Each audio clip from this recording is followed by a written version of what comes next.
దోస పిండి బాండాలు, అదే పునుగులు. దోస పిండి మిగిలిపోయి పుల్లగా అయిపోయిందా? అయితే ఇలా చేయండి ఒకసారి.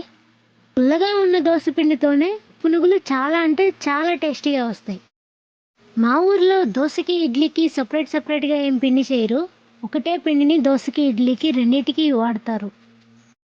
ప్రాసెస్లోకి వస్తే ముందుగా 3 ఉల్లిపాయలని ముక్కలుగా కట్ చేసుకొని ఒక గిన్నెలోకి తీసుకోవాలి. అలాగే 3 నుంచి 4 పచ్చిమిర్చిని ముక్కలుగా కట్ చేసుకొని కరివేపాకుని కూడా సన్నగా కట్ చేసి వేసి 1/2 టేబుల్ స్పూన్ జీలకర్ర, రుచికి సరిపడా సాల్ట్, 1/2 టేబుల్ స్పూన్ వంట సోడా వేసి ఇలా కలుపుకోవాలి. ఇలా మిక్స్ చేసుకున్న తర్వాత 1 కప్ మైదా పిండి వద్దనుకున్న వాళ్ళు గోధుమ పిండి కూడా వేసుకోవచ్చు. అలాగే 1 కప్ పుల్లగా అయిన ఇడ్లీ దోస పిండి వేసి వాటర్ యాడ్ చేసుకుంటూ ఇలా కలుపుకొని 10 మినిట్స్ రెస్ట్ ఇచ్చేయాలి. 10 నిమిషాల తర్వాత చూస్తే ఇలా ఉంటుంది. ఇలా తీసుకుంటే చేతికి బోండా షేప్లో వచ్చేలాగా ఉండాలండి. చూస్తున్నారు కదా, ఇలా ఉన్నప్పుడు ఈ పిండిని పక్కన పెట్టేసి స్టవ్ ఆన్ చేసి బాండీ పెట్టి బోండాలు వేసుకోవటానికి సరిపడా ఆయిల్ పోసుకొని హీట్ చేసుకోవాలి. వీడియోని ప్రతి ఒక్కరు చూస్తున్నారు, దయచేసి సబ్స్క్రైబ్ చేయండి ప్లీజ్. మీరు చేసే ఒక్క లైక్ అయినా ఒక్క సబ్స్క్రైబ్ అయినా సరే చాలా హ్యాపీగా అనిపించేలా ఉంటుందండి. కాస్త సపోర్ట్ అందించినా చాలా ఎనర్జీ వస్తుంది. ఇప్పటి వరకు సబ్స్క్రైబ్ చేసిన ప్రతి ఒక్కరికి చాలా థ్యాంక్ యూ. ఇలా ఆయిల్ హీట్ అయినా లేదో కొంచెం పిండిని వేసి చూసుకుంటే సరిపోతుంది. ఇప్పుడు మనకు కావాల్సిన సైజులో బోండాలను వేసుకోవాలి.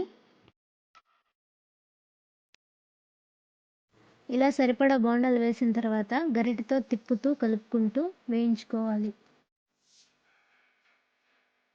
చూపిస్తున్న విధంగా గరిటెతో కలుపుకుంటూ వేయించుకుంటే సరిపోతుంది. గోల్డెన్ బ్రౌన్ కలర్ వచ్చిన తర్వాత పక్కకు తీసేసుకోవాలి. అంతే, చాలా సింపుల్ అండి, చాలా టేస్టీగా ఉంటుంది. పిండి ఎంత పుల్లగా ఉంటే బోండాలు అంత టేస్టీగా ఉంటాయండి. అంతే, చాలా సింపుల్గా రిఫ్రెషింగ్ ఈవినింగ్ స్నాక్ రెడీ అయిపోయింది.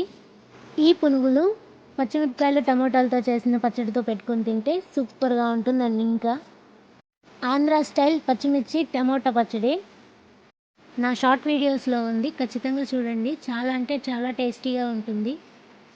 అలాగే గుర్తుపెట్టుకోండి, 1 కప్ పుల్లగా పులిసిన పిండిలో ఏ పిండి అయినా 1 కప్ సరిపోతుంది. ఇంత సింపుల్గా చేసే బోండాలు ఎంతో టేస్టీగా ఉంటాయి. మీరు కూడా ఇలా ఎవరైనా చేస్తే ఖచ్చితంగా కామెంట్ చేయండి. ఇంటి దగ్గర మీరు కూడా ఇలా ట్రై చేసి ఎలా వచ్చిందో కూడా కామెంట్ చేయండి. ఇంకా దీనికన్నా కొత్త రెసిపీస్ ఏవన్నా ఉంటే సరే కామెంట్ చేయండి, ఖచ్చితంగా మన ఛానల్లో ట్రై చేస్తాను. ఇలా చేసే వాళ్ళకి ఈ వీడియోని షేర్ చేయండి, తప్పకుండా లైక్ చేయండి, కాస్త సపోర్ట్ అందిస్తూ ఖచ్చితంగా సబ్స్క్రైబ్ చేయండి please. Thank you for your watching. నా వీడియోస్ మీకు నోటిఫికేషన్స్గా రావాలి అంటే పక్కనుండే బెల్ని క్లిక్ చేయండి. వీడియోస్ అప్లోడ్ చేసిన వెంటనే చూసేయండి. కొత్త రెసిపీస్ని నేర్చుకోండి.